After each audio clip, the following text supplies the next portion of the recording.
चाहते हैं। मुझे तो लगता है इस चुनाव के बाद देखेंगे काफ़ी सारी पार्टियां शायद अपनी मान्यता ही खो बैठी हैं। पार्टी 400 का नारा ऑलरेडी पार कर चुकी है। युवाओं को, छात्रों को, बुजुर्गों को, सैनिकों को, हर पिछड़े वर्ग को, आदिवासियों को लगता है कि अब पत्रकारों को भी इससे बचना चाहिए, बहुत ज़्यादा इस पर डिस्कस नहीं करना चाहिए। कोई चर्चा कर सकते हैं मेरे से किस विषय को लेकर वो चुनाव लड़ रहे हैं। लोकसभा चुनाव की तैयारियों के बीच सहारनपुर में भारतीय जनता पार्टी द्वारा चुनाव कार्यालय का उद्घाटन किया गया है। बातचीत करने के लिए महापौर डॉक्टर अजय सिंह हमारे साथ हैं। डॉक्टर साहब, किस तरह की तैयारियां चल रही है चुनाव को लेकर के? योजना बैठक में आप भी शामिल हुए थे, क्या वो योजनाएं बनाई गई है सहारनपुर को लेकर के?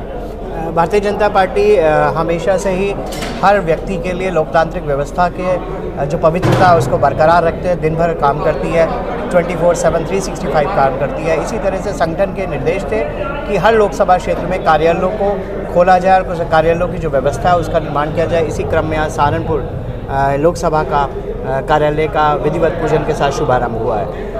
पार्टी की व्यवस्था बिल्कुल स्पष्ट है। पार्टी की एक ही व्यवस्था है कि आप हर अंतिम व्यक्ति तक जाएं, अपनी बात को रखें, अपने विचारों को रखें, सरकार द्वारा जी किए जा रहे कार्यों को रखें, नीतियों को रखें और उसके क्रम में उनसे आग्रह करें, विनम्रतापूर्वक आग्रह करें कि जब अभी लोकतंत्र का महायज्ञ आएगा तो उसमें एक एक वोट विचारधारा के लिए, राष्ट्र के लिए लगना चाहिए। पार्टी द्वारा 400 पार का नारा दिया गया है, आखिर इसको पूर्ण कैसे करेंगे?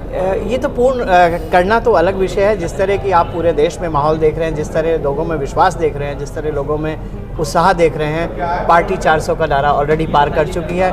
पार्टी की जो रीढ़ की हड्डी है वह है युवा, किसान, कामगार और मातृशक्ति। इनको केंद्रित करके पार्टी, क्योंकि जब तक इनका विकास नहीं होता है तो विकास नहीं होता है, और पार्टी लगातार हर व्यक्ति पर फोकस कर रही है। पार्टी बिल्कुल भी किसी को भी जब विकास की धारा बह रही हो से अछूता नहीं रखना चाहती, और इसी क्रम में पार्टी अपनी विचारधारा को लेकर, अपने द्वारा किए गए पिछले 10 वर्षों के कार्यों को लेकर, भारत कहाँ था और कहाँ पहुँच गया, 11वीं अर्थव्यवस्था थी, अब 5वीं अर्थव्यवस्था बने हैं, और ऐसा अनुमान था कि हम 3री अर्थव्यवस्था बनेंगे कोई 5 साल के बाद, लेकिन अभी भी आपने देखा हो 4 दिन पहले आंकड़े आए जब जापान नंबर 3 से खिसक के नंबर 4 पे पहुंच गया, जर्मनी नंबर 3 पे पहुंच गया, तो अभी लगने लगा है 2026 तक भारत है जो दुनिया की 3री अर्थव्यवस्था। सहारनपुर में भारतीय जनता पार्टी पुनः राघव लखन पाल शर्मा पर विश्वास जताएगी या बदलाव करने की स्थिति में? देखिए, कोई व्यक्ति का नाम या व्यक्ति का व्यक्तित्व या व्यक्ति भारतीय जनता पार्टी में कभी महत्वपूर्ण स्थान नहीं रखता, विचारधारा स्थान रखती है, किए गए कार्य विस्तार रखते हैं। तो इस निमित्त पार्टी जिसको भी चुनेगी, भारतीय जनता पार्टी का बड़ा स्पष्ट मत है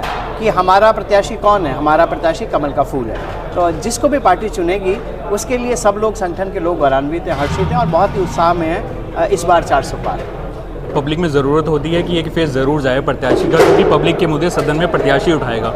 इस तरह को लेकर चर्चा अभी राघव लखन पाल शर्मा की थी, वो भी ग्राउंड पर दिख रहे हैं। क्या बाहर से भी कोई प्रत्याशी आ सकता है शहर में? देखिए, भारतीय जनता पार्टी इतनी बड़ी पार्टी और एक तरह से माना जाए दुनिया की लोकतांत्रिक व्यवस्था की सबसे बड़ी पार्टी है, और जो वैसी पार्टी है जो पवित्रता पे काम करती है, जो लोगों को चुन चुन के लाती है। आपने देखा होगा पिछले चुनावों में भी, अभी प्रदेशों के चुनाव हुए हैं, महानगरों के चुनाव हुए थे, निकायों के चुनाव हुए थे। भारतीय जनता पार्टी किस किस को लाती है चुनकर, और जो उचित समझते हैं उसको लाते हैं और उसको चुनाव लड़ाते हैं, और वह जाकर हर सदन में अपनी बात को, लोगों के विषय को रखता है और लोगों के दर्द को दूर करने की और देश को राष्ट्रवाद, सांस्कृतिक राष्ट्रवाद की दिशा में आगे बढ़ाते हुए विश्वगुरु बनाने की दिशा में कार्य करता है। डॉक्टर साहब, कांग्रेस और समाजवादी पार्टी के बीच 17 सीटों पर सहमति बनी है, और जो सहारनपुर की सीट है वो कांग्रेस के खाते में आ रही है। और अगर कांग्रेस की बात करें तो साफ तौर पर 100% इमरान मसूद का चेहरा है। तो चुनाव किस तरीके से देखते हैं? कहीं और पार्टी दिख नहीं रही, कोई और प्रत्याशी विपक्ष में आपके सामने कोई दिख नहीं रही है? तो देखिए, जो आपने विषय रखा, मेरे को लगता है कि अब पत्रकारों को भी इससे बचना चाहिए, बहुत ज़्यादा इस पर डिस्कस नहीं करना चाहिए। मुझे पता लगा कि एक कल वरिष्ठ नेता थे भाजपा, कांग्रेस के वरिष्ठ नेता थे, अभी कुछ दिन पहले वो कांग्रेस से कहीं चले गए, कल उन्होंने कुछ और बयान दे दिया। तो ये बयानबाजी चलती रहेगी, सिर्फ गुणाभाग कर रहे हैं कि किस तरह से अपना अस्तित्व बताया जाए, किस तरह भाजपा सकारात्मक चुनाव लड़ रही है और वह नकारात्मक चुनाव लड़ रहे हैं। क्या आपने कोई चर्चा कर सकते हैं मेरे से किस विषय को लेकर वो चुनाव लड़ रहे हैं? हम सकारात्मक चुनाव लड़ रहे हैं, अपने द्वारा दी गई हर व्यक्ति को और समाज के हर वर्ग को, युवाओं को, छात्रों को, बुजुर्गों को, सैनिकों को, हर पिछड़े वर्ग को, आदिवासियों को, हर लोगों के लिए काम करके हम अपने काम के साथ रिपोर्ट कार्ड लेके आगे जा रहे हैं। क्या उनके पास कोई विषय है?